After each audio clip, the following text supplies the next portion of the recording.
అధికారంలోకి వచ్చిన తర్వాత రేవంత్ రెడ్డి తరచూ దేశ రాజధాని ఢిల్లీకి రాకపోకలు సాగిస్తున్నారు. తాజాగా మరోసారి హస్తినకు వెళ్లేందుకు సిద్ధమయ్యారని సమాచారం. గతంలో పార్టీతో పాటు ప్రభుత్వ పాలన వ్యవహారాల కోసం ఢిల్లీకి వెళ్లగా ఈసారి రాజకీయాల కోసమే వెళ్తున్నారని సమాచారం.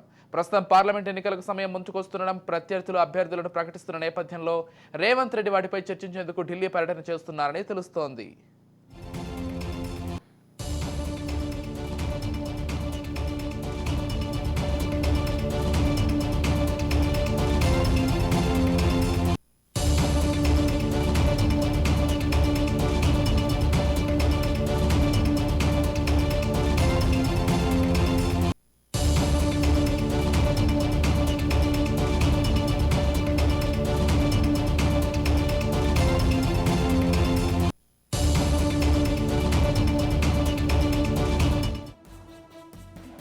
పార్లమెంట్ ఎన్నికలకు సమయం సమీపిస్తోంది. ఇప్పటికే బీజేపీ 9 మంది ఎంపీ అభ్యర్థులు, బీఆర్ఎస్ పార్టీ 5 పార్లమెంటు స్థానాల అభ్యర్థులను ప్రకటించాయి. ఈ క్రమంలో పార్టీ అభ్యర్థుల ప్రకటన అంశమై రేవంత్ రెడ్డి రంగంలోకి దిగారు. ఇప్పటికే కొడంగల్ సభలో మహబూబ్ నగర్ పార్లమెంట్ అభ్యర్థిగా చల్లా వంశీచంద్ర రెడ్డిని ప్రకటించారు. అయితే రేవంత్ స్వయంగా ప్రకటించిన పార్టీలో వివాదం రేపింది. ఇక రాష్ట్రంలో మిగిలిన 16 స్థానాల్లో పోటీ చేసే అభ్యర్థుల విషయంలో అధిష్టానం అనుమతితో ప్రకటించే అవకాశం ఉంది.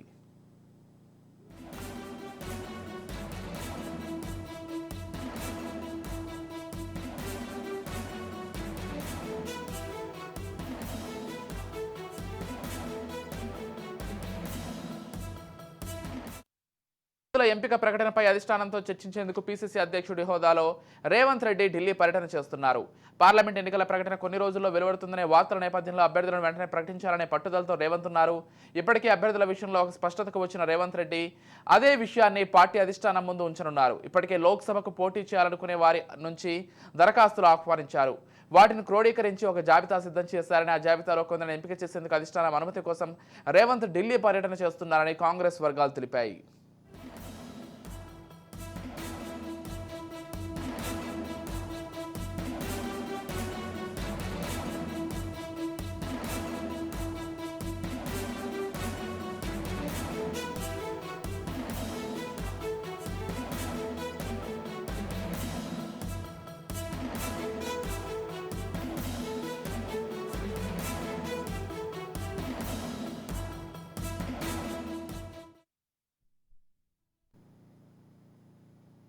రైట్, మొత్తంగా రేవంత్ రెడ్డి ఢిల్లీ పర్యటన అయితే సర్వత్రా ఆసక్తిని రేకెత్తిస్తోంది. రేవంత్ రెడ్డి ఢిల్లీ పర్యటన నేపథ్యంలోనే ఇవాళ తొలి జాబితాను ప్రకటించే అవకాశం ఉన్నట్లుగా తెలుస్తోంది. ఇక ఇదే అంశాలకు సంబంధించి మరింత సమాచారం అందించడానికి మా ప్రతినిధి విక్రాంత్ ఫోన్ ద్వారా సిద్ధంగా ఉన్నాడు. ఎస్, చెప్పండి విక్రాంత్, అంటే మొత్తంగా అసలు ఈరోజు ఢిల్లీ రేవంత్ టూర్కు సంబంధించినటువంటి పర్యటన ఏదైతే ఉందో దీనికి సంబంధించి తెలంగాణ వ్యాప్తంగా చర్చ జరుగుతోంది. ఎందుకంటే ఇప్పటికే బీఆర్ఎస్ 4 స్థానాలకు సంబంధించి, లేకపోతే బీజేపీ 9 స్థానాలకు సంబంధించి వాళ్ళ తొలి అభ్యర్థులను ప్రకటించారు. ఇదే నేపథ్యంలో కాంగ్రెస్ కూడా దూకుడు పెంచి తొలి జాబితాను ప్రకటించే అవకాశం ఉన్నట్లుగా తెలుస్తోంది. ఇవాళ అసలు మొత్తంగా ఏ స్థానాలకు ప్రకటించబోతున్నారు, ఎవరెవరిని ప్రకటించే అవకాశం ఉన్నట్లుగా సమాచారం ఉంది?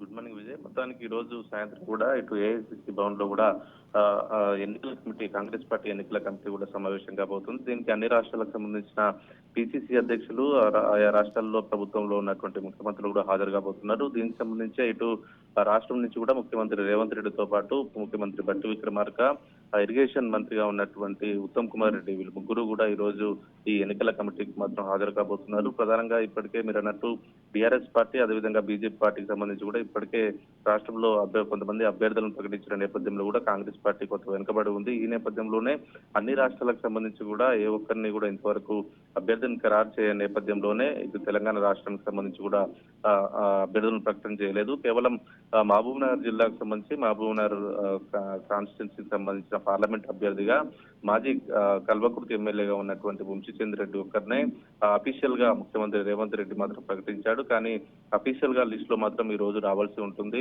దాదాపు 10 నుంచి 12 మంది అభ్యర్థులను ఈ రోజు ప్రకటించే అవకాశం కనిపిస్తా ఉంది. మహబూబ్ నగర్ కు సంబంధించి, అదేవిధంగా జహీరాబాద్ కు సంబంధించి, దాంతో పాటు నాగర్ కర్నూలు కు సంబంధించి, ఖమ్మం, అదేవిధంగా సికింద్రాబాద్ కు సంబంధించి, మల్కాజ్గిరి ఇట్లాంటి పార్లమెంట్ స్థానాలకు సంబంధించి కూడా ఒక పార్టీ వచ్చే అవకాశం మాత్రం కనిపిస్తా ఉంది. ఏదేమైనప్పటికీ 17 ఎంపీ స్థానాలు ఉన్న కూడా నిన్ననే ప్రచారం కూడా స్టార్ట్ చేశాడు రేవంత్ రెడ్డి. ఇటు మహబూబ్ నగర్ కు సంబంధించి కూడా వంశీచంద్ర రెడ్డి ప్రకటించినటువంటి పాలమూరు సభకు సంబంధించి కూడా నిన్న ప్రారంభించిన నేపథ్యంలో కూడా వరుసగా ప్రతి వారానికి ఒక పార్లమెంటు స్థానానికి సంబంధించి కూడా భారీ బహిరంగ సభ కూడా ఏర్పాటు చేసుకోవాలని ముఖ్యమంత్రి రేవంత్ రెడ్డి ఆలోచిస్తా ఉన్నాడు. దీనికి సంబంధించి నిన్న కూడా పాలమూరు నుంచే తన సొంత జిల్లా అయినటువంటి పాలమూరు నుంచే ప్రారంభించాడు. రాష్ట్రంలో ఇప్పటి నుంచి మాత్రం ప్రతి వారం ఒక పార్లమెంటు తిరుగుతూ కూడా 17 పార్లమెంటుకు సంబంధించి తిరిగే అవకాశం కనిపిస్తా ఉంది. ఈ రోజు సాయంత్రం మాత్రం ఎన్నికల కమిటీ భేటీ కాబోతోంది. ఈ రోజు అర్ధరాత్రి లేదంటే రేపు మాత్రం ఫస్ట్ లిస్ట్ మాత్రం విడుదలయ్యే అవకాశం కనిపిస్తా ఉంది. ఆ లిస్ట్ లో 10 మంది అభ్యర్థులకు పైగా కూడా అనౌన్స్ చేసే అవకాశం మాత్రం కనిపిస్తా ఉంది. మొదటగా సోనియా గాంధీనే రాష్ట్రం నుంచి పోటీ చేయించాలనుకున్నప్పటికీ తను లోక్సభ ఎన్నికలకు దూరంగా ఉండబోతుంది. రాజ్యసభ నుంచి పోటీలో ఉన్న నేపథ్యంలో ఇప్పటికే రాజ్యసభ ఖరారైన నేపథ్యంలో కూడా మరోసారి రాహుల్ గాంధీని రాష్ట్రంలో పోటీ చేయించే ఆలోచనలో మాత్రం రాష్ట్ర నేతలు ఉన్నారు. దీనికి సంబంధించి ఇప్పటికే ఏఐసిసి అధిష్టానానికి కూడా చెప్పిన సందర్భం కనిపిస్తా ఉంది. అయితే మొత్తానికి రాహుల్ గాంధీని ఖమ్మం లేదంటే నల్గొండ, భువనగిరి స్థానాల నుంచి ఏదైనా ఒక స్థానం నుంచి కూడా పోటీ చేయించాలనే ఆలోచనలో ఉన్నట్టు తెలుస్తా ఉంది. దాదాపు 17 పార్లమెంట్ స్థానాలు ఉన్న నేపథ్యంలో మెజార్టీ స్థానాలు గెలుచుకోవాలంటే రాహుల్ గాంధీ ఇక్కడి నుంచి పోటీ చేస్తే కొంత ఇంపాక్ట్ ఉంటుందనేది రాష్ట్ర నేతలు భావిస్తా ఉన్నారు. దీనిపైన కూడా సాయంత్రానికి ఒక క్లారిటీ వచ్చే అవకాశం కనిపిస్తా ఉంది. ఏదైనప్పటికీ 14 స్థానాలకు కూడా తగ్గకుండా రాష్ట్రంలో కాంగ్రెస్ పార్టీ స్థానాలు గెలుచుకుంటుందని, రాబోయే కేంద్రంలో కీలకంగా రాష్ట్రం పోషిస్తుందని, కీలక భూమిక పోషిస్తుందనేసి కూడా ముఖ్యమంత్రి రేవంత్ రెడ్డి చెప్తా ఉన్నారు. ఏదేమైనప్పటికీ రాష్ట్రంలో అధికారంలో ఉన్న నేపథ్యంలో కూడా ఆశావాహులు ఎక్కువగా ఉన్నారు. ఇప్పటికే అన్ని పార్లమెంట్ స్థానాలకు సంబంధించి కూడా దరఖాస్తు చేస్తున్నారు. ఒక్కో పార్లమెంట్ సంబంధించి కూడా 40కి పైన కూడా దరఖాస్తులు వచ్చే పరిస్థితి కనిపిస్తా ఉంది. ఈ నేపథ్యంలోనే వడపోత కార్యక్రమం ద్వారా రాష్ట్ర నేతలు ఒక్కో పార్లమెంట్ నుంచి కూడా 3 పేర్లను కేంద్రానికి ఏఐసిసికి కూడా అందించారు. ఆ 3 పేర్ల నుంచి కూడా ఒకరిని ఎంపిక చేసే అవకాశం ఈ రోజు కనిపిస్తా ఉంది. దానికి సంబంధించి మొదటి విడతగా మాత్రం 10 స్థానాలకు పైగా అభ్యర్థులను ఖరారు చేసే అవకాశం మాత్రం కనిపిస్తా ఉంది విజయ్. ఎస్, అంటే దీంతో పాటు అల్లు అర్జున్ మామ అయినటువంటి చంద్రశేఖర్ కూడా టికెట్ ఇస్తారనేటువంటి ఒక ప్రచారం జరుగుతోంది విపరీతంగా తెలంగాణ వ్యాప్తంగా. అంటే దీనికి సంబంధించి ఎంతవరకు వాస్తవాలు ఉన్నాయి, అంటే టికెట్ ఇచ్చే ఛాన్స్ ఎంతవరకు ఉంది? విజయ్, మీరు అన్నట్లు వాస్తవానికి చంద్రశేఖర్ కూడా ఇటీవలే కాంగ్రెస్ పార్టీలో చేరాడు. ఆ చేరిక సందర్భంలోనే మల్కాజ్గిరి ఎంపీ స్థానం లేదంటే చేవల్ల పార్లమెంట్ స్థానం ఈ రెండిట్లో ఏదో ఒకటి ఇవ్వాలని కూడా అడిగినట్లు తెలుస్తా ఉంది. దీనికి సంబంధించి ఇప్పటికే చేవల్లకు సంబంధించి కూడా బీఆర్ఎస్ పార్టీ నుంచి వచ్చినటువంటి జెడ్పీ చైర్మన్ సునీతా మహేందర్ రెడ్డి కూడా ఇచ్చే అవకాశం కనిపిస్తా ఉంది. ఈ నేపథ్యంలోనే మల్కాజ్గిరి పార్లమెంట్ స్థానం కూడా మైనంపల్లికి ముందే కాంగ్రెస్ పార్టీ అసూరెన్స్ ఇచ్చినట్లుగా తెలుస్తా ఉంది. ఈ నేపథ్యంలోనే చంద్రశేఖర్ కు ఆ టికెట్ వస్తుందా రాదా అన్నది మాత్రం కొంచెం కన్ఫ్యూజన్ లో ఉంది. చంద్రశేఖర్ కు మాత్రం పార్టీలో జాయిన్ అయినప్పుడు మాత్రం ఎలాంటి బేషరతు లేకుండా పార్టీలో జాయిన్ కావాలని కాంగ్రెస్ పార్టీ అతనికి చెప్పడం జరిగింది. కానీ అతను మాత్రం మల్కాజ్గిరి పార్లమెంట్ స్థానం మాత్రం ఆశిస్తా ఉన్నాడు. దానికి సంబంధించి ఇప్పటికే ముఖ్యమంత్రి రేవంత్ రెడ్డితో పాటు కాంగ్రెస్ పార్టీ కొంతమంది సీనియర్ నేతలను కూడా వరుసగా భేటీ అవుతా ఉన్నాడు. కానీ అక్కడ మైనపల్లి హనుమంతరావు గట్టి క్యాండిడేట్, గతంలో బీఆర్ఎస్ పార్టీ నుంచి వచ్చిన నేత. ఈ నేపథ్యంలోనే ఒకవేళ మైనపల్లికి మెదక్ పార్లమెంట్ స్థానం ఇచ్చినట్లయితే చంద్రశేఖర్ కు మల్కాజ్గిరి పార్లమెంట్ ఛాన్స్ వచ్చే అవకాశం కనిపిస్తా ఉంది. కానీ చంద్రశేఖర్ కంటే మైనపల్లికే ఎక్కువ ఛాన్స్ ఉన్నట్లుగా తెలుస్తా ఉంది. ఇటీవల బీఆర్ఎస్ పార్టీని వీడి కాంగ్రెస్ పార్టీలో జాయిన్ అయిన నేపథ్యంలో తన కొడుకును కూడా మెదక్ నుంచి అసెంబ్లీకి ఎమ్మెల్యేగా ఎన్నికైన నేపథ్యంలో కూడా తను మల్కాజ్గిరి ఎమ్మెల్యే స్థానం నుంచి కూడా పోటీ చేసి ఓడిపోవడం జరిగింది. కాకపోతే కాంగ్రెస్ పార్టీలో ఓడిపోయిన వ్యక్తులకు, మొన్న జరిగినటువంటి ఎన్నికల్లో ఓడిపోయిన వ్యక్తులకు ఎంపీ స్థానం ఇవ్వద్దు అనే ఒక రూల్ ఉంది. ఆ రూల్ ప్రకారం ఒకవేళ కాంగ్రెస్ పార్టీ ముందుకు వెళ్తే మాత్రం మైనంపల్లికి మొలిచేది లభిస్తుంది. ఈ నేపథ్యంలో చంద్రశేఖర్ కు మాత్రం ఈజీ అయ్యే అవకాశం కనిపిస్తా ఉంది. కానీ అదే మల్కాజ్గిరి పార్లమెంట్ స్థానం కోసం మాత్రం అనేక మంది పోటీలో ఉన్నారు. ఈ నేపథ్యంలో చంద్రశేఖర్ పోటీలో ఉంటాడా లేదా అనేది మాత్రం మరికొద్ది రోజుల్లో మాత్రం తేలాల్సింది. ఈ రోజు మాత్రం మల్కాజ్గిరి పార్లమెంట్ స్థానానికి సంబంధించి మాత్రం అనౌన్స్మెంట్ ఉండే అవకాశం మాత్రం లేనట్టే తెలుస్తా ఉంది.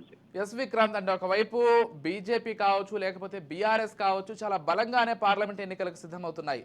ముఖ్యంగా బీజేపీ అయితే ఖచ్చితంగా వీలైనన్ని స్థానాలు తెలంగాణలో ఈసారి తెచ్చుకునేలానే ప్లాన్ చేస్తున్నారు. అందుకనే గతంలో మాదిరిగా కాకుండా ముందుగానే లిస్టును ప్రకటించడం కావచ్చు, ఇప్పటికే పర్యటనలు కావచ్చు, అటు కేంద్ర పెద్దలను తీసుకొచ్చి ఇక్కడ సభలు ఏర్పాటు చేయడం కావచ్చు, మొత్తంగా అన్ని కూడా బీజేపీ చేస్తోంది. మరోవైపు బీఆర్ఎస్ కూడా ఇక్కడ రాష్ట్రంలో గతంలో ప్రభుత్వంలో ఉంది కాబట్టి ఈసారి అనేక మార్పులు చేసి మళ్ళీ ఎంపీ స్థానాల్లో ఎవరైతే కొంతమంది ఎమ్మెల్యేలుగా ఓడిపోయినటువంటి కీలకమైనటువంటి లీడర్లను పెట్టేందుకు కూడా సిద్ధమవుతోంది.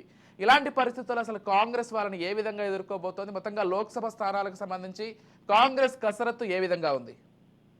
ఎస్ విజయ్, మీరు అన్నట్లు గతంలో బీఆర్ఎస్ పార్టీ కూడా పెద్ద ఎత్తున ఎంపీ స్థానం గెలిచిన నేపథ్యంలో కూడా ప్రస్తుతం ప్రతిపక్ష పార్టీగా ఉన్న నేపథ్యంలో కూడా ఇప్పటికే ప్రతి సవాళ్లు విసురుకుంటూ ఉన్నారు. స్వయంగా ముఖ్యమంత్రి రేవంత్ రెడ్డి కూడా ఇటీవల సేవల సభలో కూడా మాట్లాడుతూ కూడా మాజీ ముఖ్యమంత్రిగా ఉన్నటువంటి కేసీఆర్ కు మాజీ మంత్రి కేటీఆర్ కూడా సవాల్ విసిరాడు. దమ్ముంటే తాడో పేడో గెలుచుకుందాం, ఒక్క పార్లమెంట్ సీట్ అయినా గెలుచుకోవడానికి రెడీనా అని స్వయంగా ముఖ్యమంత్రి రేవంత్ రెడ్డి సవాల్ చేశాడు. దీనికి మాజీ మంత్రి కేటీఆర్ కూడా స్పందిస్తూ కూడా అవసరమైతే కొడంగల్లో, అదేవిధంగా ముఖ్యమంత్రి పదవికి, కొడంగల్లో ఎమ్మెల్యే పదవికి రాజీనామా చేయి, నేను కూడా సిరిసిల్లలో రాజీనామా చేస్తా, ఇద్దరం కలిసి మల్కాజ్గిరి పార్లమెంటు గతంలో మొన్నటి వరకు కూడా ఎంపీగా మల్కాజ్గిరి స్థానం నుంచి కూడా రేవంత్ రెడ్డి ఉన్న నేపథ్యంలో అదే మల్కాజ్గిరి పార్లమెంట్ నుంచి ఇద్దరం పోటీలో నిల్చుందాం, ఎవరు గెలుస్తారో మిగతా వాళ్ళు రాజకీయ సన్యాసం తీసుకుందామని కూడా మాజీ మంత్రి కేటీఆర్ కూడా సవాల్ విస్తున్న పరిస్థితి ఉంది.